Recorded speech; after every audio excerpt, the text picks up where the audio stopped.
సాధారణంగా గుడికెళ్ళి వచ్చినప్పుడో ఏదైనా దేవుడి కార్యక్రమం చేసిన తర్వాత ఒక 5 నిమిషాలైనా కొంచెం స్వచ్ఛంగా మాట్లాడాలని, కొంచెం స్వచ్ఛంగా ఉండాలని ఎవరైనా అనుకుంటారు, సాధారణంగా ఉంటారు.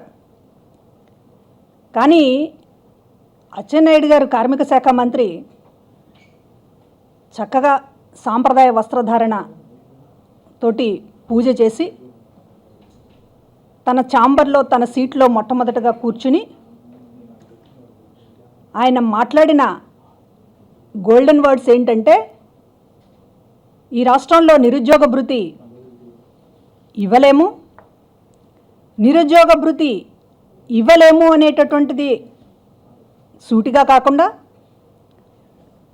వాళ్ళ నైపుణ్యం పెంచడానికి మేము సహకరిస్తున్నాం. అదేవిధంగా దేశంలో కూడా నేను స్టడీ చేశాను, నిరుద్యోగ భృతి ఒక్కొక్క చోట ఒక్కొక్క రకంగా ఉంది. ఒక చోట అయితే నెలకు 30 రూపాయలు ఇస్తున్నారు, అట్లా రకరకాలుగా నడుస్తుంది అనేటటువంటిది మాట్లాడారు. కార్మిక శాఖ మంత్రి అసలు మర్చిపోతున్నారా? ఈ అల్జీమర్స్ అనేటటువంటిది ఇప్పటిదాకా ఎవరికో ఒకరికే ఉందనుకుంటున్నాం, కానీ మొత్తం క్యాబినెట్ అంతా ఈ మతుమరుపు వ్యాధితో ఏమన్నా బాధపడుతున్నారా అని అనిపిస్తోంది. ఎందుకంటే పోనీ గుర్తు చేసుకుందామంటే మీ వెబ్సైట్లోంచి మేనిఫెస్టో తీసేశారు.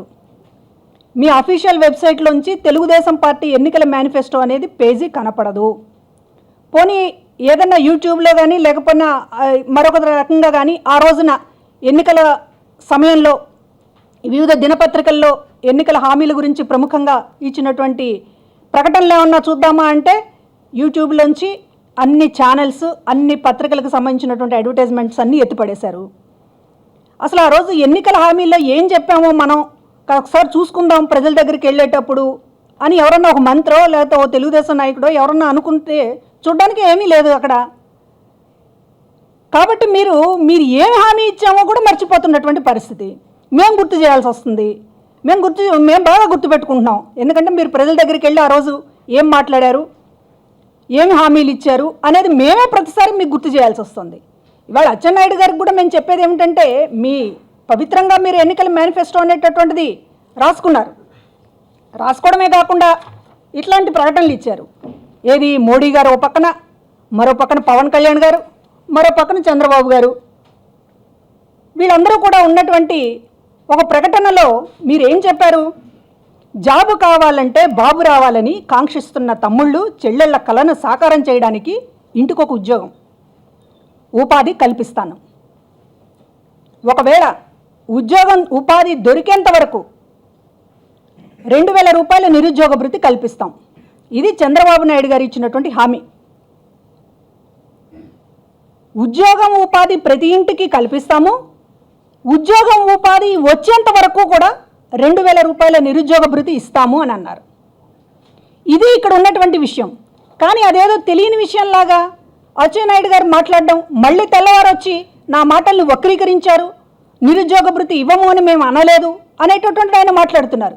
ఈ 2.5 ఏళ్ళుగా మీరు ఇచ్చిందేంటి, ఇస్తామని చెప్తున్నదేంటి అనేటటువంటిది ఒకసారి మీరు అసలు ఏం మాట్లాడుతున్నారో మీరు ఒకసారి చూసుకోమని చెప్పి కోరుతూ ఉన్నాం. ఒకసారి అచ్చెన్నాయుడు గారు ఏం మాట్లాడారు, అదేవిధంగా చంద్రబాబు నాయుడు గారు ఏం మాట్లాడారు, ప్రకటనలే కాదు ఆయన స్వయంగా వాళ్ళ మాటలు కూడా ఉన్నాయి. దయచేసి మీరు ఒకసారి వారికి గుర్తు చేయమని కోరుతా ఉన్నాం. మీడియా పూర్వకంగా ఆ మంత్రులకి, ఆ ముఖ్యమంత్రికి ఒకసారి రిమైండ్ చేసుకోండి, బుర్రని కాస్త ఓపెన్ చేసుకోండి అని చెప్పి కోరుతా ఉన్నాం. ప్లే చేయండి. నిరుద్యోగ వృత్తి కంటే నిరుద్యోగ వృత్తి ఇస్తామని చెప్తాం. నిరుద్యోగ వృత్తి కూడా దేశంలో నేను కూడా అన్ని రాష్ట్రాలు చూశాను. ఒక దగ్గర నెలకు 30 రూపాయలు ఇస్తున్నారు, ఒక దగ్గర నెలకి. దానివల్ల ఫలితాలు కాకుండా ఒక్కొక్క దగ్గర ఒక్కలాగా ఇస్తున్నారు. చంద్రబాబు గారి మాటలు కూడా చూద్దాం. ఉద్యోగాలు వచ్చే వరకు 2,000 రూపాయలు నిరుద్యోగ వృత్తి ఇస్తా.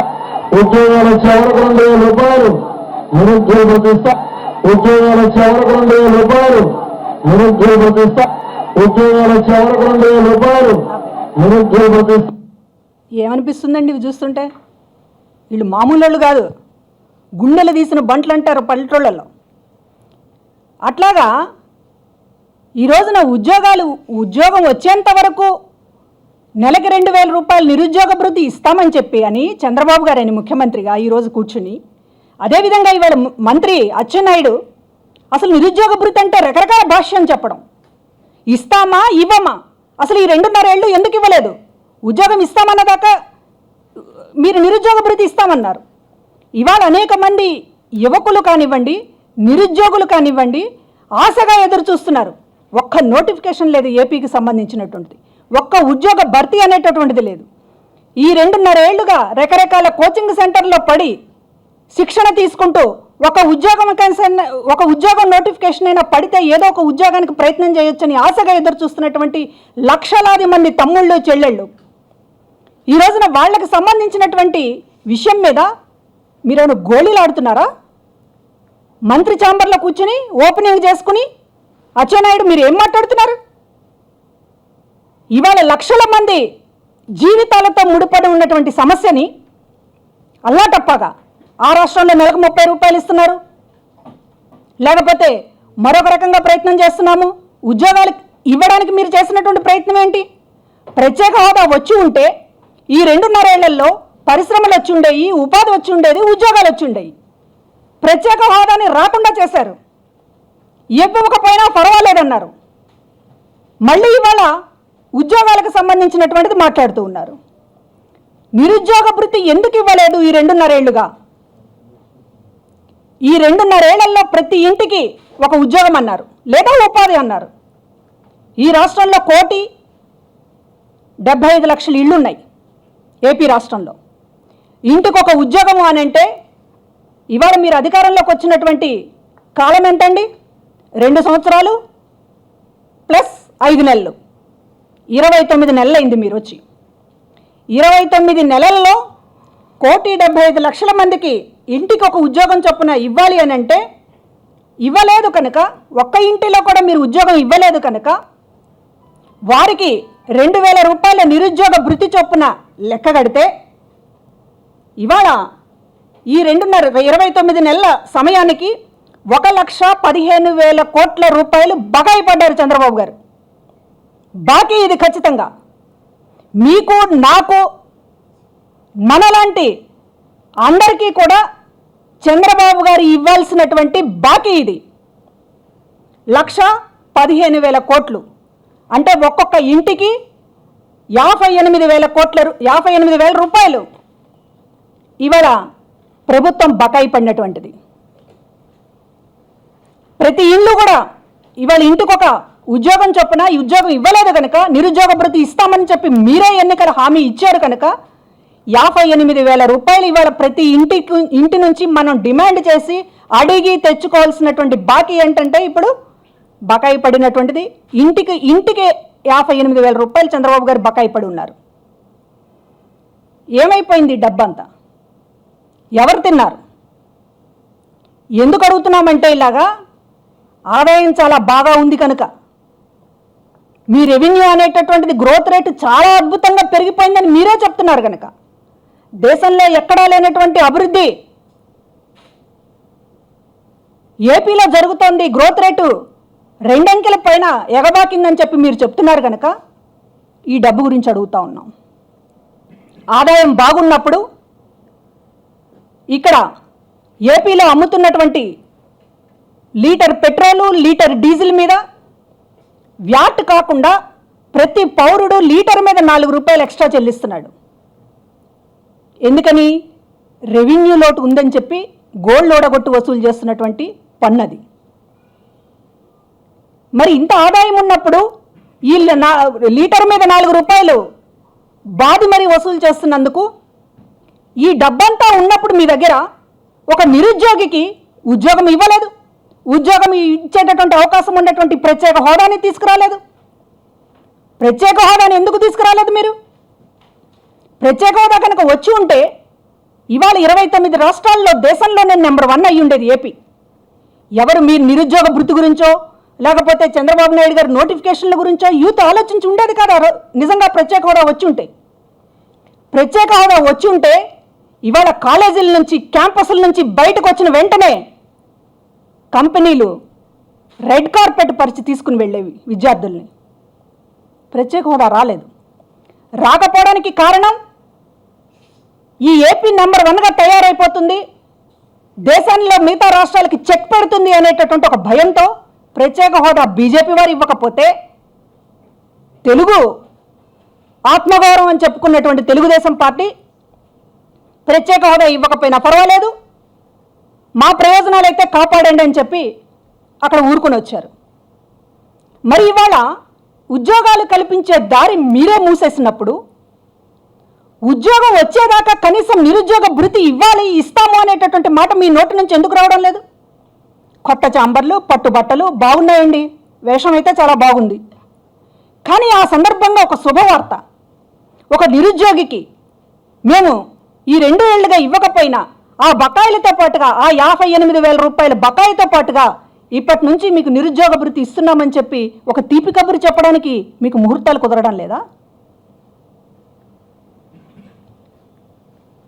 ఉన్నటువంటి 1,75,00,000 ఇళ్లల్లో నిరుద్యోగులు ఉపాధి లేకుండా అట్లానే ఉన్నారు. కానీ ఒక నిరుద్యోగికి మాత్రం మీరు ఉపాధి ఇవ్వడం బాగా చూపిస్తున్నారు. దీపావళి ధమాకా అంటున్నారు, లోకేష్ గారు మంత్రివర్గంలోకి తీసేసుకుంటున్నా ఉంటున్నారు, ఉద్యోగం అయితే ఆయనకు బాగానే చూపిస్తున్నారు. ఇంటికి 58,000 రూపాయలు రావాల్సినటువంటి నిరుద్యోగ భృతిని అంతా మూటగట్టి ఇందాక మేము లెక్క చెప్పినట్లుగా 1,15,000 కోట్ల రూపాయలు ఏదైతే నిరుద్యోగ భృతి రావాలో అదంతా ఒకేసారి మూటగట్టి లోకేష్ గారికి ఇవ్వడానికి మీరు బాగానే ప్రయత్నం చేస్తున్నారు. ఏదో ఇంద్రుడు చంద్రుడు చేయలేకపోయాడు, ఇంకొక సూర్యుడు వస్తున్నాడు అనేటువంటి బిల్డప్లు బాగా ఇస్తున్నారు. ఎవరైనా ఒక ముఖ్యమంత్రి స్థానంలో ఉన్నప్పుడు గట్స్ ఉండాలండి, లీడర్ అంటే గట్స్ ఉండాలి. తేల్చుకోమని ప్రజాక్షేత్రంలోకి వారసుల్ని తోలాలి, అంతేగాని చంకలో బిడ్డల్లాగా ఇంకా ఏదో పాల సీసాతోటి పీకతోటి ఇంకా పాలు పడదాం అనేటటువంటి కూచుల్లాగా ఎవరు పెంచరు. గత ఎన్నికల్లో మీరు పోటీ చేయించలేకపోయారు, ప్రజల దగ్గరికి పంపించలేకపోయారు. భయం, కొడుకు ఓడిపోతే పార్టీ ఏమవుతుందో, పరువు ఏమవుతుందని భయం. పోనీ ఆగుతున్నారా? వచ్చే ఎన్నికల్లో ఏమన్నా ఆయన సత్తా ఏంటో ప్రజల్లో నిరూపిద్దామనేటటువంటి ప్రయత్నం చేస్తున్నారా? అది భయం. పోయిన ఎన్నికల్లో భయం, వచ్చే ఎన్నికలంటే భయం. దొడ్డిదారిన ఇవాళ మంత్రిని చేసేసి ఆ తర్వాత ఏదో పదవి కట్టబెట్టేటటువంటి ఒక ప్రయత్నం, ఇది ఇవాళ జరుగుతున్నటువంటిది. ఈ నిరుద్యోగం గురించి, ఈ నిరుద్యోగ భృతి కల్పించడం కోసం, ఈ నిరుద్యోగికి అవకాశం ఇవ్వడం కోసం మీరు పడుతున్నటువంటి తాపత్రయంలో 1% కాదు 0.5% ఒక ఇంటి గురించి, ఒక ఇంటిలో చదువుకుని పని లేక ఉద్యోగం లేక అల్లాడుతున్నటువంటి బిడ్డల గురించి మీరు ఆలోచించి ఉంటే చంద్రబాబు నాయుడు గారు మీకు కనీసం ఒక తృప్తన్న మిగిలి ఉండేది. రాజశేఖర రెడ్డి గారి గొప్పతనం అదే. రాజశేఖర రెడ్డి గారు తన కొడుకు MBA ఒకరు చదువుకుంటే సరిపోతుంది అనుకోలేదు. ఈ రాష్ట్రంలో ఉన్నటువంటి పిల్లలందరూ కూడా MBAలు చదువుకోవాలి, MCAలు చదువుకోవాలి, ఇంజనీర్లు అవ్వాలి, డాక్టర్లు అవ్వాలని ఫీజు రియంబర్స్మెంట్ పెట్టారు. తనకొక్కడికే ఇల్లుంటే సరిపోతుందని రాజశేఖర రెడ్డి గారు అనుకోలేదు కనుకనే ఆయన ఉన్నటువంటి సమయంలో 50 లక్షల ఇల్లు కట్టించారు. అది నాయకుడికి ఉండాల్సినటువంటి లక్షణం. ఇవాళ నిరుద్యోగ భృతి గురించి అడుగుతున్నారు. ప్రత్యేక హోదాకు సంబంధించినటువంటి యువభేరీలు జరుగుతున్నప్పుడు జగన్మోహన్ రెడ్డి గారి సభలో స్టూడెంట్స్, విద్యార్థులు, యువకులు లేసి అన్నా మేము ఎంతో ఆశపడ్డాం, నిరుద్యోగ భృతి వస్తుందని చెప్పి ఆశపడ్డాం, కనీసం ఉద్యోగం ఏదో ఒక ఉపాధి దొరుకుతుందని చెప్పి ఆశపడ్డామని చెప్పి వందల మంది మాట్లాడుతూ ఉంటే వాళ్ళ స్పందన మీకు తెలియడం లేదా? ఇవాళ విజయవాడ కావచ్చు, వైజాగ్ కావచ్చు, గుంటూరు కావచ్చు, లేకపోతే కడప కావచ్చు, కర్నూలు కావచ్చు, చిత్తూరు కావచ్చు, ఇక్కడ కాలేజీల్లో చదువుతున్నటువంటి విద్యార్థులు బయటకు వచ్చిన తర్వాత, డిగ్రీ పూర్తి చేసిన తర్వాత, ఇంజనీరింగ్ పూర్తి చేసిన తర్వాత, లేకపోతే మరొక డిగ్రీ పూర్తి చేసిన తర్వాత ఏం చెయ్యాలి అనేటటువంటి ఒక అగమ్యగోచరమైనటువంటి పరిస్థితి లక్షల మంది మీకు బయటకు వస్తున్నప్పుడు మీకేమైపోయింది? వాళ్ళకు ఒక ఉపాధి, ఒక మార్గం చూపించాలనేటటువంటిది కానీ, లేదా ఆ మార్గం చూపించడం డిలే అవుతుంది కనుక ఒక వెంటనే నిరుద్యోగ భృతి ఇవ్వాలనేటటువంటిది కానీ మీకు ఎందుకు రాలేదు? మీరు చెప్పినటువంటి మాటే కదా. మీ దగ్గర డబ్బులు లేవడానికి లేదు, ఆదాయం బాగుంది, ఆదాయం బాగుండడమే కాదు, మీరు ఎలక్షన్ కమిషన్ కూడా చెప్పారు మేము మనసుంటే మార్గం ఉంటుందన్నారు. ఎలక్షన్ కమిషన్కి మీరు రాసినటువంటి లేఖ ఏంటండి? ఈ హామీలన్నీ ఏందయ్యా ఇది, ఈ హామీలన్నీ ఎట్లా అమలు చేస్తారని ఎలక్షన్ కమిషన్ అడిగితే మీరు ఆ రోజు ఏం చెప్పారు? మాకు అన్నీ కూడా ప్లాన్డ్గా ఉన్నాం, సోర్సెస్ అన్నీ చూసుకునే మేము హామీలు ఇచ్చాం అన్నారు. సోర్స్ చూసుకునే కదా మీరు 2,000 రూపాయలు ఇచ్చింది. ఆ 2,000 రూపాయలు వచ్చినాయి. ఇంటికి ఒక ఇదేదైతే బకాయి ఉందో 58,000 రూపాయలు బకాయి అనేటటువంటిది ఇప్పుడు మీ జేబుల్లో ఉంది కనుకనే మేము అడుగుతున్నాం. ఇంటికి 58,000 రూపాయలు మీరు ఇప్పుడు బకాయి పడి ఉన్నారు. దాన్ని ఎరియర్స్తో సహా పే చేయండి, చెల్లించండి. ఒక నమ్మకాన్ని ఇవ్వండి యువతకి. ప్రత్యేక హోదా ఎట్లాగో తీసుకురాలేదు. ఈ రాష్ట్రంలో ఉన్నటువంటి నిరుద్యోగుల యువకుల కళ్ళల్లో మీరు మట్టి కొట్టారు, వాళ్ళ నోట్లో మట్టి కొట్టారు, కడుపు మీద తన్నారు, ఉడికిపోతున్నారు. ఏంది మనకి కర్మ అని ఒక డీజీపీ, ఏపీ డీజీపీ ఈ మధ్య మాట్లాడారు. కానిస్టేబుల్ పోస్టుల కోసం పడక ఏదో కొద్దిగా కానిస్టేబుల్ పోస్టుల కోసం నోటిఫికేషన్ పెడితే పిహెచ్డీలు చేసిన వాళ్ళు, ఇంకా రకరకాల గోల్డ్ మెడలిస్టులు, వీళ్ళు కూడా కానిస్టేబుల్ ఉద్యోగాలకి దరఖాస్తు చేశారంటే నిరుద్యోగ సమస్య ఎంత తీవ్రంగా ఉందనేటటువంటిది అర్థం పడుతున్నటువంటి విషయం. ఇంత తీవ్రమైనటువంటి సమస్య ఉంటే మీరు నిరుద్యోగ భృతి గురించి అల్లాటప్ప మాటలు మాట్లాడతారా? ఇదేం అసెంబ్లీ కాదు. ప్రజల ముందుకు వచ్చినప్పుడు కాస్త మర్యాదగా మాట్లాడాలా. మనం ఏం చెప్పాము, ఏమి చేస్తున్నాం అనేటటువంటిది చెప్పాల్సినటువంటి అవసరం ఉంది. అసెంబ్లీలో అయితే మీకు స్పీకర్ ఉంటాడు, లేపి మిమ్మల్ని తిట్టిస్తాడు, ఆయన ఎలా చేస్తాడు. కానీ ప్రజల ముందుకు వచ్చినప్పుడు అట్లా ఉండదే, ఒక బాధ్యతగా మాట్లాడాలి. నిరుద్యోగ భృతి అంటే అట్లా ఇట్లా ఉద్యోగాలకు సంబంధించినటువంటి ట్రైనింగ్ ఇవ్వడం, ఉద్యోగాలు కల్పించడం, ఇన్ని భాష్యాలు చెప్తున్నారు. చంద్రబాబు నాయుడు గారు డైరెక్ట్గా మీరు కూడా విన్నారు. ఇప్పుడు ఉద్యోగం వచ్చేంత వరకు కూర్చోబెట్టి 2,000 రూపాయలు శాశ్వతంగా ఇమ్మని ఇక్కడ ఎవరు అడగడం లేదు. ఉద్యోగం కల్పిస్తామన్నారు, ఉద్యోగం ఇవ్వకపోతే ఇచ్చేంత వరకు కూడా 2,000 రూపాయలు నిరుద్యోగ భృతి ఇస్తామన్నారు. అది మీరు చెప్పినటువంటి హామీ. అది పోయి ఇవాళ మేమేదో సోమరులను చేయాలనుకోవట్లేదు యువతని అనేటటువంటిది మాట్లాడుతున్నారు. అసలు ఈ రోజున ఎంత అన్యాయంగా ఉందంటే పరిస్థితి, అసలు ఒక జనరేషన్కి సంబంధించినటువంటిది, కొత్తగా వస్తున్నటువంటి ఒక తరానికి సంబంధించినటువంటి దారులు మూసేసిన తర్వాత ఎంత ఎఫెక్ట్ అవుతాయో లైఫ్లు మీకు ఏమన్నా ఆలోచన అసలు వస్తుందా?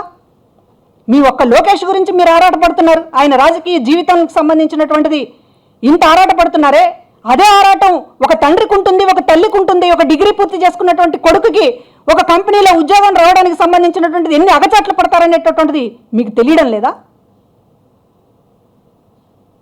యువతతో గేమ్స్ ఆడతారా మీరు?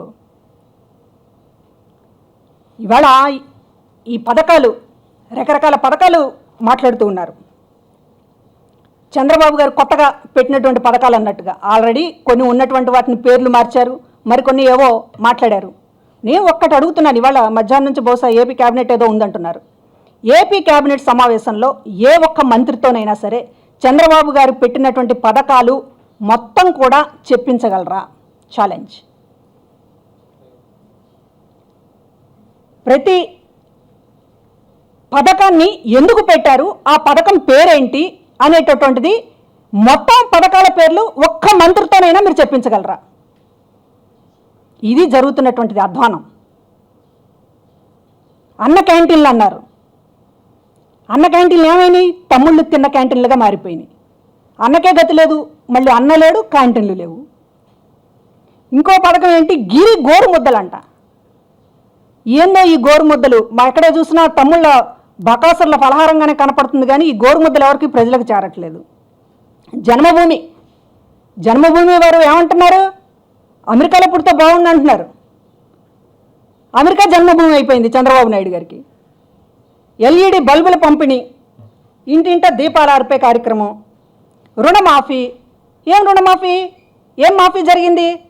వ్యవసాయం మాఫీ అయిపోయింది, కొట్టుకుపోయింది, కరువు లేకపోతే వరదలు. వడ్డీలు కాదు కదా, అసల్లో రుణం కూడా కొద్దిగా కూడా మాఫీ అయిపోయిన పరిస్థితి లేదు. డ్వాక్రా రుణాలు శుభ్రంగా పడకేసి కూర్చున్నాయి. డ్వాక్రాలను మాఫీ చేసేశారు, అసలు సంఘాలను మాఫీ చేశారు, వ్యవసాయాన్ని మాఫీ చేశారు. ఎన్టీఆర్ వైద్య సేవ, ఎన్టీఆర్కి ఏ గతి పట్టింది? ఆయన పేరుతో పెట్టినటువంటి వైద్య సేవకు కూడా అదే గతి పట్టించారు. ఇక ఎన్టీఆర్ గ్రామీణ గృహ నిర్మాణ పథకం, ఇళ్ళు ఇవాళ కట్టేటటువంటి వాళ్ళని కూడా ఆపుతున్నటువంటి పరిస్థితి. నీరు చెట్టు, ఎక్కడ చూసినా కొట్టు తిట్టు, ఇదే కార్యక్రమం జరుగుతుంది. ఎవరినైనా సరే కొట్టడం, కేసులు పెట్టడం, కోర్టుల పాలు చేయడం. మన ఊరు మన బడి. ఏం జరుగుతుంది? మన ఊరు మన బడి, మన మందు మన బెల్ట్ షాపు అనేటటువంటిదే. ఇది ఇవాళ జరుగుతున్నటువంటి పాలన. ఈ స్కీమ్స్ గురించి ఇవాళ మీరు చెప్పుకోవడానికి ఒక్క ఘనమైనటువంటి చరిత్ర కూడా ఒక్క పథకంలో కూడా లేదు. అందుకనే మేము అడుగుతూ ఉన్నాం, మీరు ఎన్నికల హామీలని తప్పించుకోలేరు. ఎన్నికల హామీలని మాయం చేసేసినంత మాత్రాన ఇది మాయాబజార్ సినిమా కాదు, లేకపోతే ఆన్ తూచ్ అని ఏదో ఒక మంత్రం వేసేస్తే మటుమయమైపోయేది కాదు. మా దగ్గర ఉన్నాయి. మీరు ఎంత భూస్థాపితం చేయాలనుకున్నా మీ మేనిఫెస్టో 3D యాంగిల్లో మేము చూపించగలం. ఒక్కొక్క హామీ మీద మీరు ఏం మాట్లాడారు ఇందా చూపించాం కదా. ఏం మాట్లాడారు, ఏం ప్రకటనలు ఇచ్చారు. ఇక్కడ ఉన్నారు, మోడీ గారు ఉన్నారు సాక్ష్యం, పవన్ కళ్యాణ్ అంతకంటే పెద్ద సాక్ష్యం. వీరందరూ కలిసి ఇచ్చినటువంటి హామీలకి దిక్కు లేకుండా పోతే తమాషా అనుకుంటున్నారా మీరు? ఇష్టం వచ్చినట్టు హామీలు ఇచ్చేసి ఆ హామీల గురించి అసలు ఏదో తెలియనట్టు, నిరుద్యోగులంటే ఎవరో తెలియనట్టు, విద్యార్థులంటే ఎవరో తెలియనట్టు, యువత అంటే మాకేదో సంబంధమే లేనట్టు మీరు ఇవాళ మాట్లాడితే చెల్లుతుంది అనుకుంటున్నారా? అందరినీ అన్ని వర్గాలని అగమ్య గోచరంగా మీరు మారుస్తున్నటువంటి తీరునికి మేము ఖచ్చితంగా చెక్ పెడతాం. విద్యార్థులకి యువతకి అండగా ఉంటాం. నిరుద్యోగ భృతి మీరు ఇచ్చేంత వరకు ఎప్పటిదాకా 58,000 రూపాయలు ఇంటికి ఇప్పటికే బాకీ. ఆ 58,000 రూపాయల బాకీ నుంచి నెక్స్ట్ మంత్ 2,000 నుంచి మళ్ళీ కూడా లెక్క కట్టి అది మొత్తం కూడా మీరు ఏరియర్స్తో సహా చెల్లించేదాకా మేము చంద్రబాబు గారిని అడుగుతాం, మీ క్యాబినెట్ని అడుగుతాం, అదేవిధంగా మీ మేనిఫెస్టో బండారాన్ని బయట పెడతాం. Thank you. సదావర్తి, అవునవును, ఇందాకే చెప్దామని మర్చిపోయానమ్మా. ఇవాళ అచ్చెన్నాయుడు గారు అదే ఇందాక మంచిగా దేవుడి దగ్గరికి వెళ్ళి సాంప్రదాయంగా పూజలు దేవుడిని కొలిచేటటువంటి పరిస్థితులు వచ్చినప్పుడే గుర్తొచ్చింది ఆ విషయం. దేవుడు అంటే భక్తి ఉంటే నిజం మాట్లాడతారు ఎవరైనా. దేవుడు అంటే భక్తి లేదు. అదేవిధంగా చివరికి దేవుడు భూములంటే అంతకంటే లెక్కలేదు. సదావర్తి చివరికి దేవుడు భూముల్ని కూడా అపనంగా ఎవరికో వాళ్ళకి కట్టబెట్టేసేటటువంటి ప్రయత్నం. మీ పాపం పండుతోంది. ఇవాళ గుళ్ళు కూలగొట్టేశారు విజయవాడలో. దేవుడు అంటే భయం లేదు, దేవుడి పేరుతో రాజకీయాలు.